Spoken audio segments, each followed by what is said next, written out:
I now call to the podium Senator Frank LaRose.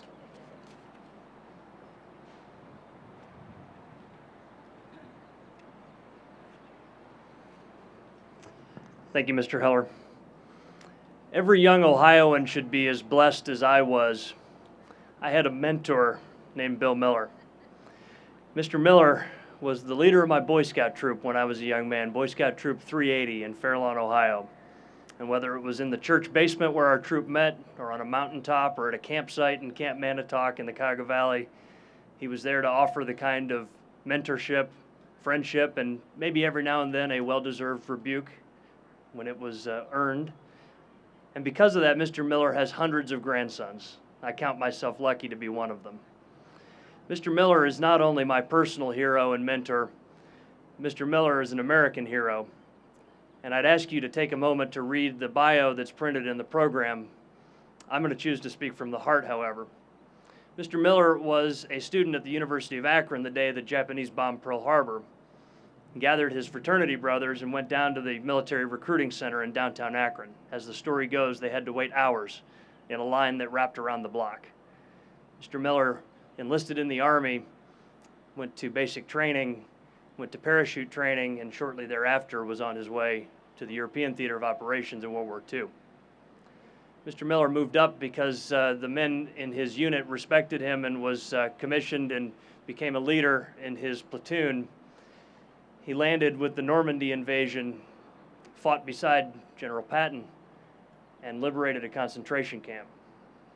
Mr. Miller represents the best among us, and as my constituent and my dear friend, I'm so honored to welcome Mr. Miller here today to tell you his story.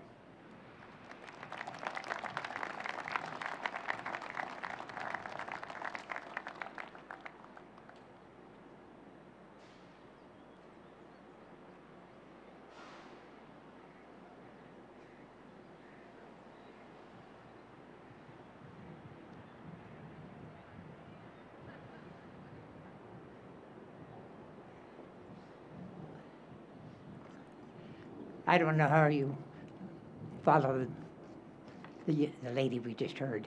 That was just amazing. I thank Frank. Frank was one of my outstanding Eagle Scouts. He's now a senator here in the state of Ohio. And Frank has always sought out a challenge. And he wanted to do the best whatever he did. And I will say this. Frank was a very strong leader in our troop. He was an Eagle Scout.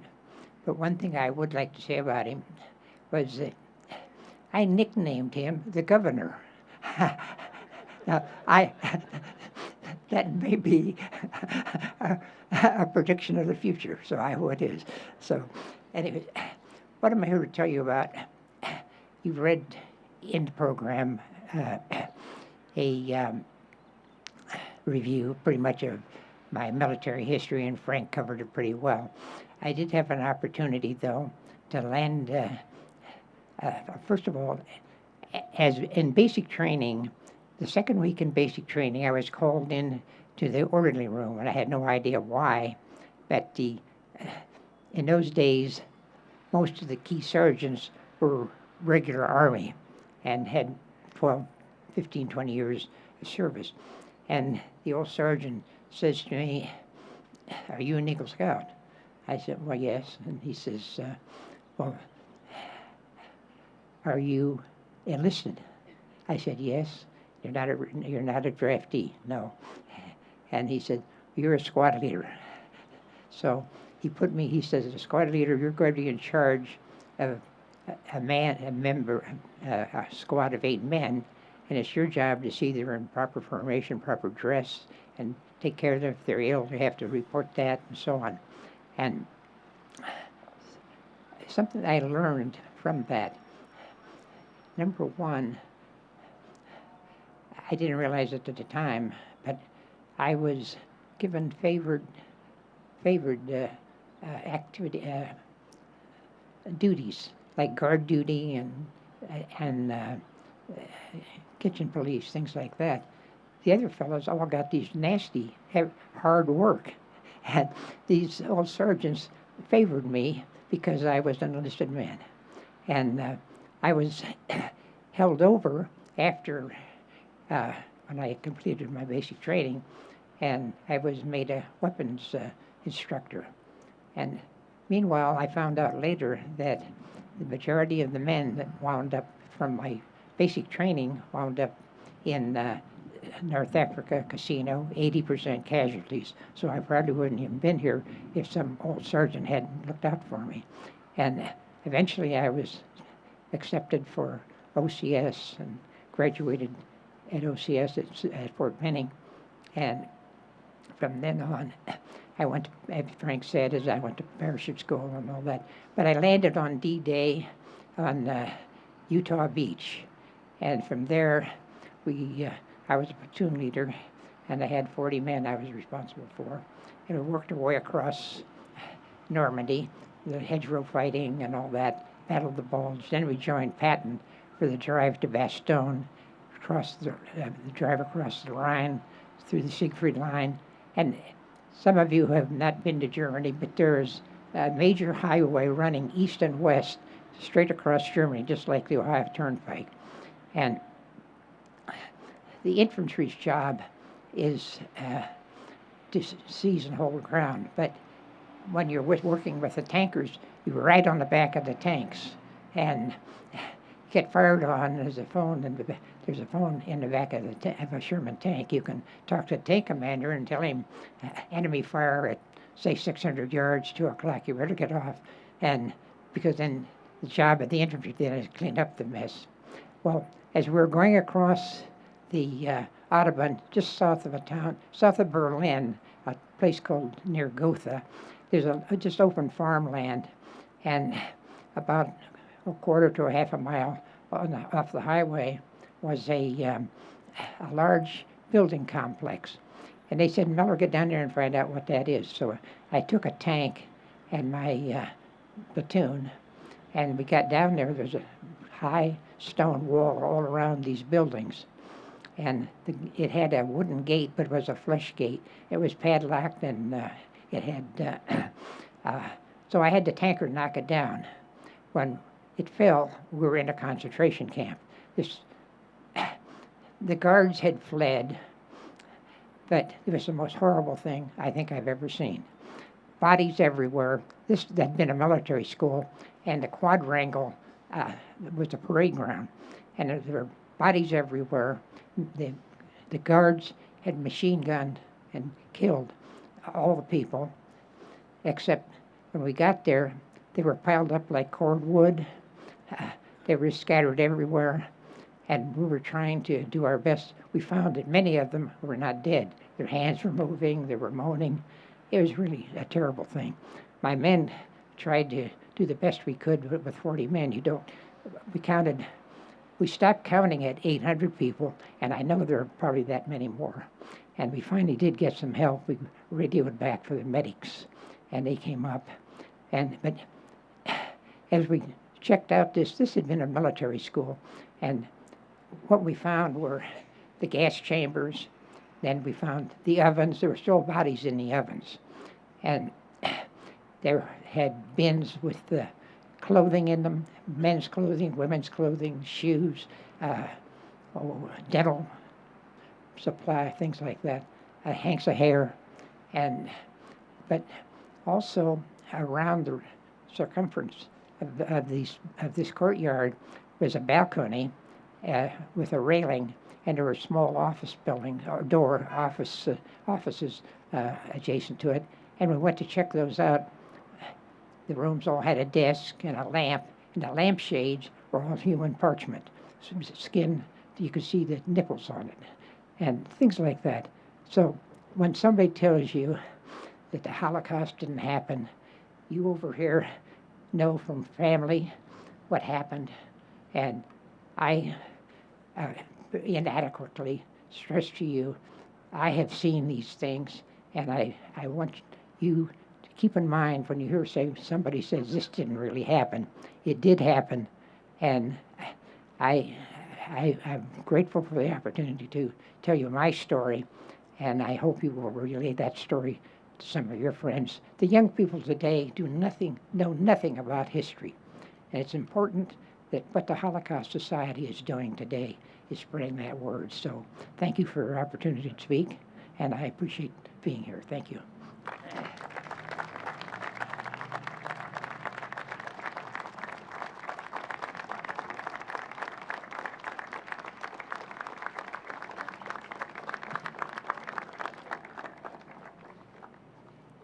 We want to take a second to recognize all the veterans in the crowd, so if they could all stand and receive our appreciation for their service, please stand.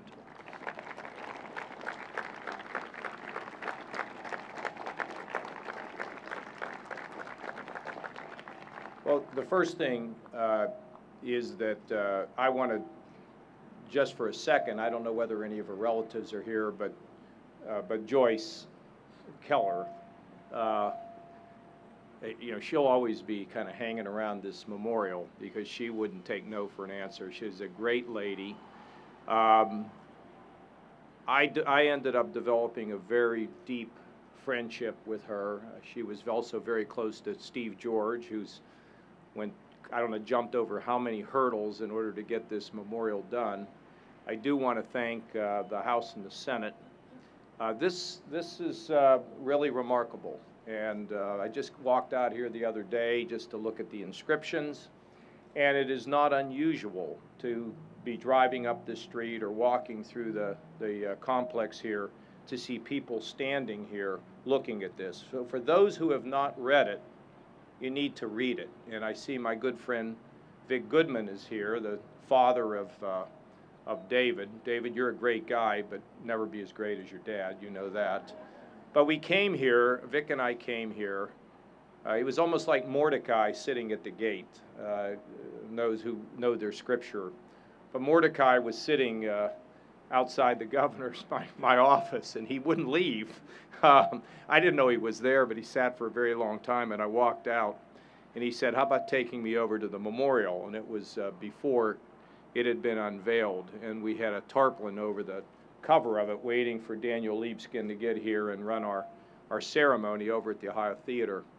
And Vic and I walked over here, and we got behind the tarpaulin, and he read the whole thing, and he hugged me and cried on my shoulder and said, thank you.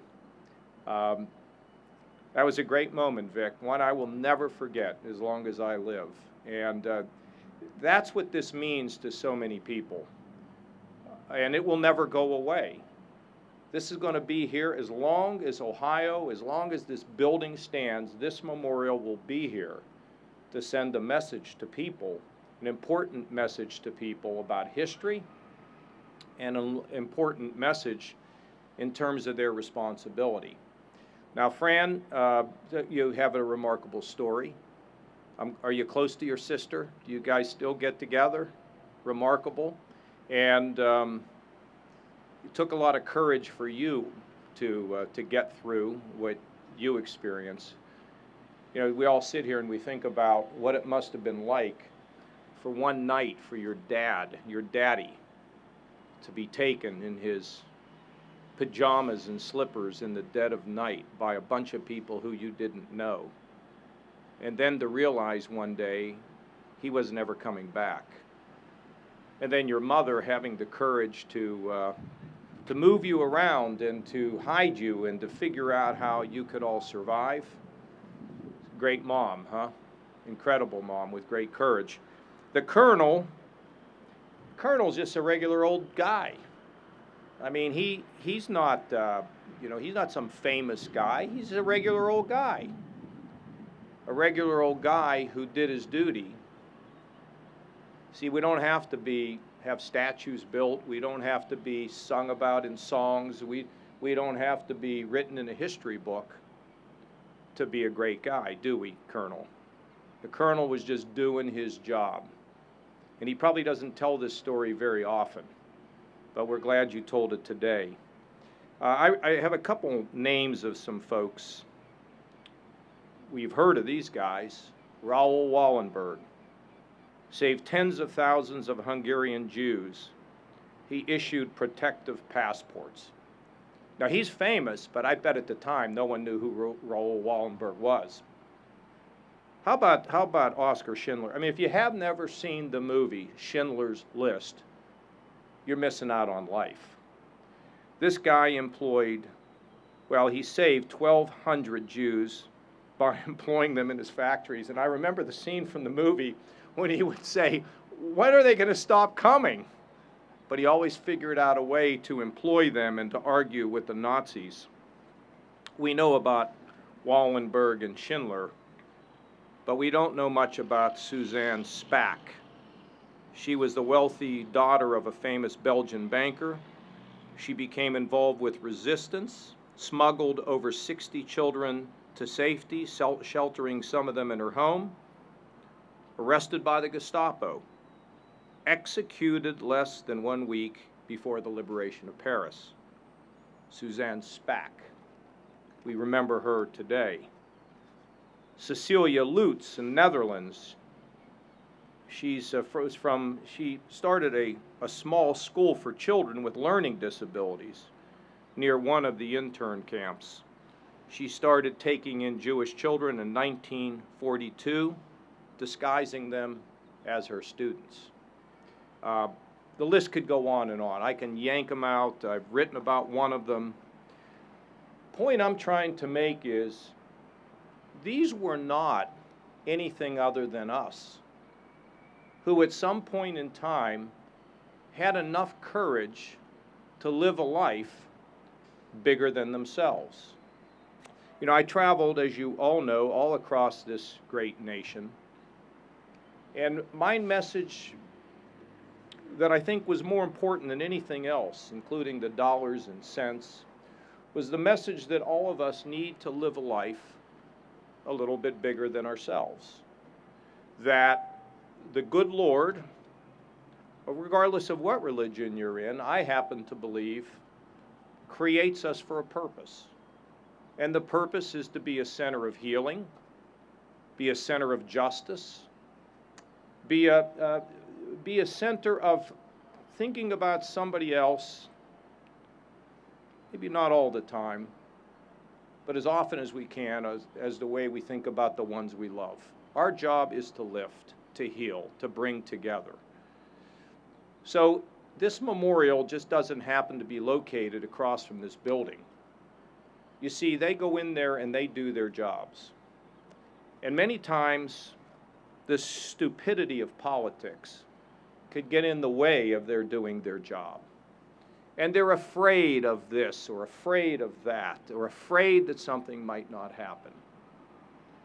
Think about Fran and think about the Colonel and think about Suzanne Spaak and Raoul Wallenberg and Oskar Schindler. They're just regular people living a life a little bigger than themselves. Now, when they departed this earth and they met their Maker, and the Lord said to them, "What did you do with what I gave you?"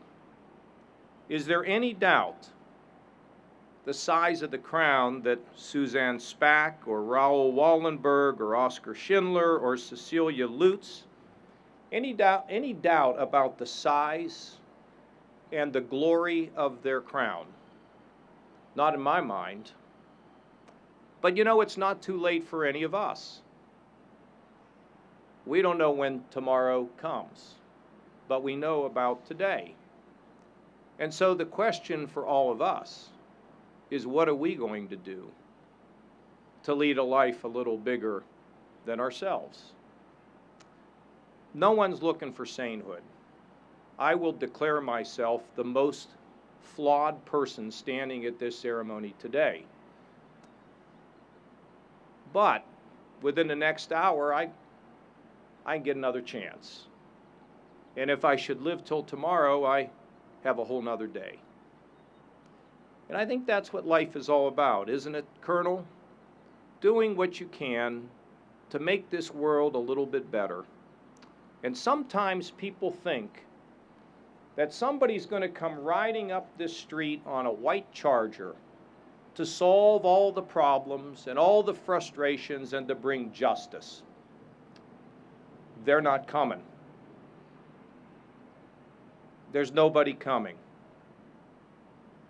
It's you. It's me. It's us. It's about us believing that the actions that we take make a difference in the way the world spins. This is a wonderful ceremony. It reminds us of our duties, of the tragedies of man's inhumanity to man, but should give us a certain hopefulness when we listen to the Colonel and we listen to Fran. And we think here in the United States of America, on a May day in 1945, a tank entered a camp near Ludwigslust, and on it was painted a huge white star, and inside the tank sat a black-faced soldier wearing a steel helmet. After 6 years in the Nazi slave kingdom, Michael and his cousin were once free again. God bless America, God bless Ohio, and God bless and keep all of us. Amen.